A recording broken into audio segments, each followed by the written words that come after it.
points on that night. Yeah, and Ken, this group, and there is not a good start there. Ill-advised pass on that backdoor cut.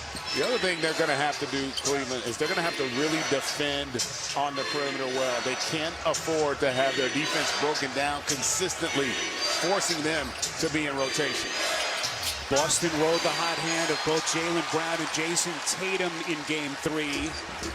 How do those two fare here tonight? Darius Garland gets it to Strus, and he gets the party started. I mean, that's an example of how they have to play. Control that defensive backboard, run Boston off that three, and play early in the shot clock. Remember, they brought Strus in with that big free agent contract in the offseason to give them some outside shooting, but he has struggled from three in this playoffs. Averaging just 30% from deep is Strus in the postseason. This is Mobley working hard over the top of Horford, and he comes up empty. And in fairness to Strus and Cleveland, I mean, you think about Orlando in the first round, as good as anybody defensively, and Horford there gets all the way to the rim for the deuce.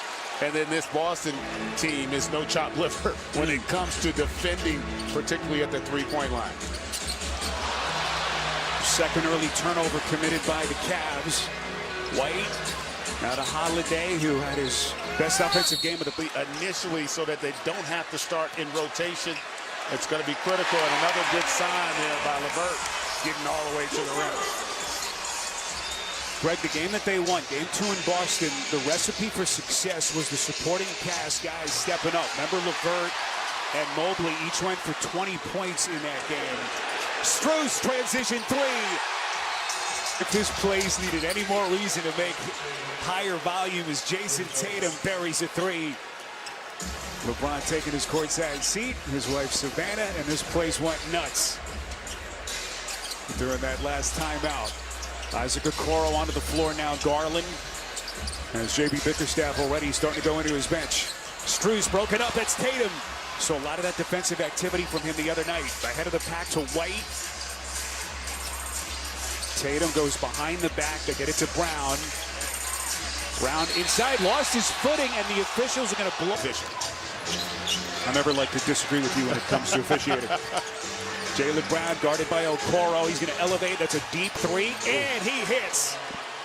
So back-to-back threes, Tatum and Brown, and we're tied. And so if you think about the matchup right now, you see LeVert short there on that triple. Okoro, Tatum got him with a clean block. Derek White bothering him down low, and then Tatum got it from the backside. Into the corner, Brown, good close by Strus. Horford, mismatch underneath with Garland. Mobley comes to help.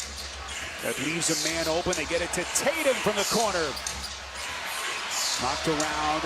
LeVert ahead of the pack. This is Okoro taking flight. And Cleveland comes up empty. Okoro screaming for a foul. Tatum into the chest, goes right at Garland. That was a strong physical attack there by Tatum.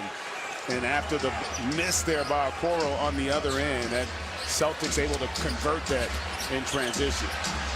Boy, they need Garland to have a monstrous night as he misses inside. Won't get a better look than that. Jaylen Brown sneaking backdoor. Confident early on in the Cavs as Cleveland comes up empty again. 10 straight points for Boston as we hit the 7:30 mark of the quarter. Tatum starting to cook, making 12 straight for the Celtics. And they've got it going in part because of what they're doing defensively. A terrific job of forcing tough contested twos by Cleveland, and that leads to transition. Cavaliers came out, hit 3 of their first 4. However, they've missed their last 5 shots. Here's LeVert, works his way down to the box and hits. So good start for Caris LeVert. Remember, he's been a 20-point-per-game scorer in his career. That's a 2021 season between Brooklyn and Indiana. How big of a night can he put together with so much at stake tonight for Cleveland?